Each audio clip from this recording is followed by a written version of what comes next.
Keel ignition. Keyless ignition. Starter button. Let's go. What's going on, guys? You joined me in a Nissan X-trail. I've got this on a trial for a... The hell are you doing?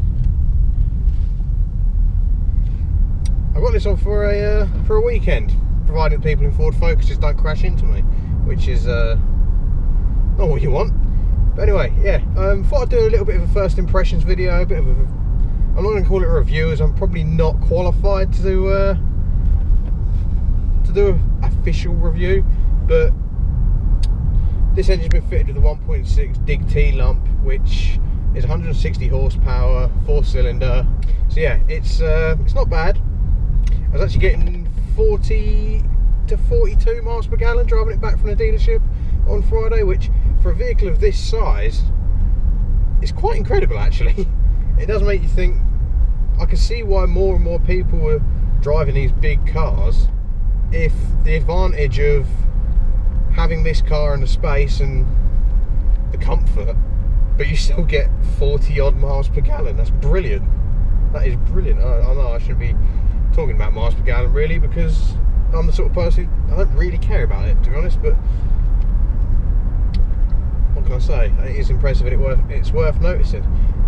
My biggest gripe with the car is that it feels cheap inside. This feels like a giant Micra. Now, I don't know whether or not this is because of the Renault-Nissan alliance thing and they're all sharing parts bins, because I think this underneath is a Renault Kadjar. Speed bump. Yeah, I think it's a Renault Kadjar. I might be wrong on that, so I need to check. But I'm a bit... Everything feels very light. Everything seems to work, but everything feels, you know, the little switches on the steering wheel, for example, they don't feel, what's the word? Solid. I'm going to go with. Yeah, they don't feel too solid. I mean, other than that, it's not a bad car as a car, but it's nothing special. Which I think if I was gonna, that's a cool Moggy Minor. That's quite cool. Oh yeah, was it? Okay, yeah, I'll get back onto it. Yeah, so my problem is, I think if I was going to spend this, I think these retail in the UK around 23 to 25,000 £, which isn't a great deal of money for a SUV, but I think you've got cars from Ford, from Honda, I think even like the CX-5, I think it's called. So the CX-5 or CX-7 is within the same sort of price range and the same vehicle, and to be honest, I'll be taking one of them over these any day. I'm putting that basis on, I will say, being in the new Fords, Focuses, Mondeos, even being in the new Vauxhall Astras and stuff like that, I do think that they're a bit better than what Nissan are doing at the moment. I'm going to blame it on the Renault thing. I know I shouldn't, and people are going to be saying that I'm just, what's the word? I'm going to have a little bit butthurt. I think people are going to say I'm a little bit butthurt with the Renault things. People try and say that the 350Z engine's Renault and I'm driving a French car around, which my research says differently. But hey, whatever. Everyone's entitled to their opinion. They're like arseholes, but everyone's got one, but you don't have to show it to everyone. Which is, yeah, so I'm here giving you my opinion on this car. Please don't leave. Please don't click off. But yeah, the ride's fine. I actually quite enjoy the ride. I've driven this now to and from Cambridge a couple of times. It seems to ride really, really nicely for what it is. I mean, it is just a big, what is it? It's a big 4x4. I don't think it's a 4x4. I think it's just a 2x4 version. So might explain also why I was getting good miles per gallon. Actually, this is basically just a big van. Have you ever seen a Ford Galaxy? This is basically just a glorified version of that, I guess, with less seats. The biggest thing I can compare this to SUV wise is when I was in America, I got to drive a Chevy Traverse, which is a 7-seater, which I thought these were 7-seaters, but I don't know if that's an option. They do a long wheelbase version with extra seats, but I think these in America are called a Nissan Rogue. There's quite a few of them around in America, but I don't think this comes close to the Chevy Traverse, if I'm honest. We had the, I think it was the LT model, whether or not that's a limited model or like a special edition one with everything, but just the way it drove, the way the materials felt was definitely a lot better in the Chevy compared with what Nissan have given us here. But also with the engine, although it's only a little tiny 1.6, it does shift this large thing quite well. Coming out of a 30 now, second gear, foot down, 40, 50, 60. Didn't take long. For 1.6, so I am impressed on that. I think the best part of this car is its engine, which it's not, I don't say that it's anything special or interesting, it does the job, and it does the job well. I imagine this is in the Pulsar, when I think they do a 190 version of this. I might be wrong, it might be the 160 still, but I think they do a 190 version of this. I imagine that's actually quite a surprise to a few cars on the road if you were driving one.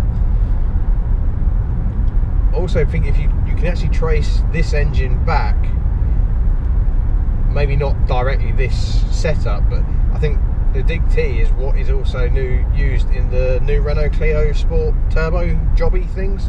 So it seems to be being spread about quite a bit.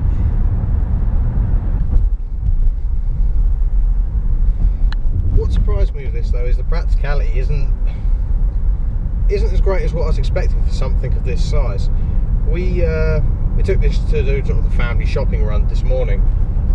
Usually we take a 5-door Vauxhall Astra. This had no more boot space than what was in the Vauxhall Astra.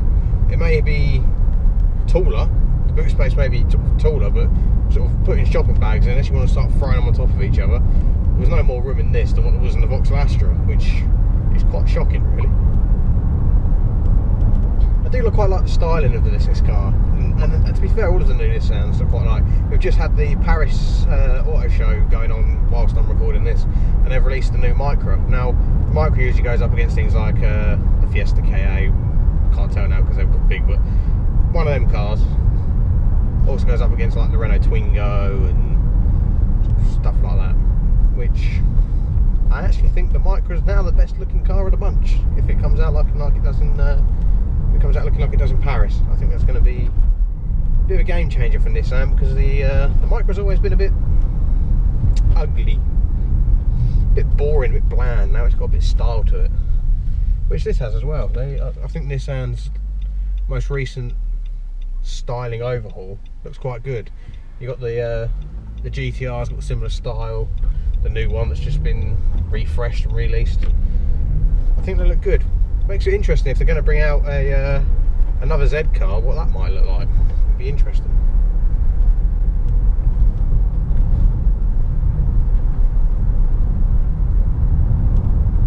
Yeah, I really like the styling of this car. I think the daytime running lights on the front, the strip lights, I think they look brilliant.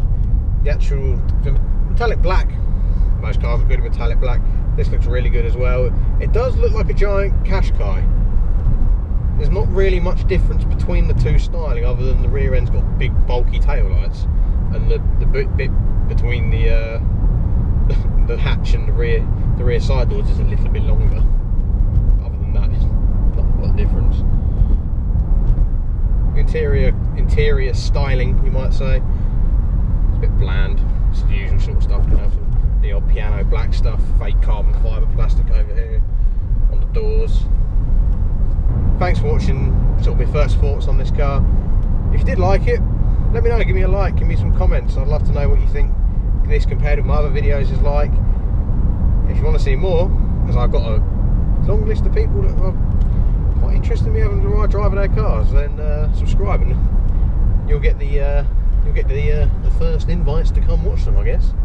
So yeah, thanks for watching. Cheers. You see the Moggy Minor? Yeah. When the lights go green, you'll see it, I'm sure.